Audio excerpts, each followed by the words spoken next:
Today we have the Solar Surge versus the Cybertruck in a dusty trip, seeing which really is the better electric car. Today we're going to test a number of things, seeing which one is the fastest, which one lasts the longest, and seeing which one really is more fun to play with, and not just boring and just driving on a straight line. The thing with a dusty trip is that all the paid cars cost around the same price, costing 1,699 Robux, even though they all drive differently, have different speeds, and are very much different. But regardless of their price, they very much look different, with the Solar Surge going with a more basic red look, whereas the Cybertruck has a more of a lively feel to it. More could definitely be added to the Solar Surge to make it feel more like a car you'd want to drive, compared to the Cybertruck, which already feels like something you want to get in and drive and looks fun. So I'd have to give design to the Cybertruck. When it comes to driving both the cars, they're very much similar in terms of how they control and how they drive. With rocks popping up in the middle of the road, it's easy to swerve around and control the cars.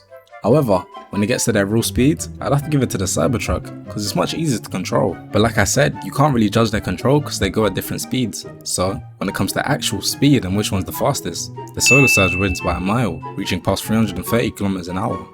But a real downfall when it comes to reaching those speeds is that the Solar Surge does take its time to accelerate, not really being able to reach those speeds immediately. So in terms of acceleration, that definitely goes to Cybertruck reaching its max speed fairly quickly. Although many people don't really care about the small, finite details on these cars, you do have to give it to the Cybertruck having a much bigger trunk space and being able to turn on the lights with just being able to press a button within the actual car, which makes it feel more lively and more realistic compared to the Solar Surge where to turn on the light you just flick a button and the frunk is very much smaller. But realistically, people don't really care about the frunk or the trunk of these cars. You just stick things on top and then get going, refueling along the way.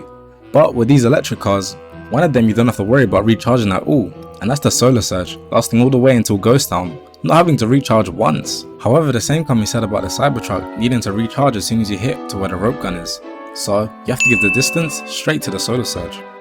Now the last choice is which car is actually more fun and would you rather play with if you had the choice to buy both of them at the same time. And honestly, I'd have to buy the Solar Surge, just because it's easy to speedrun, you don't need to worry about recharging or anything like that. Unless you want to play the game properly, then it makes sense why you'd get the Cybertruck. But I must say, it would be cool if the Solar Surge wasn't boring and plain and did come with different customizations just like the Cybertruck does in terms of colour, where you don't really need to customize it because it comes with a cool tint as soon as you launch the game. But like I said, the Solar Surge is definitely the better electric car in terms of the two.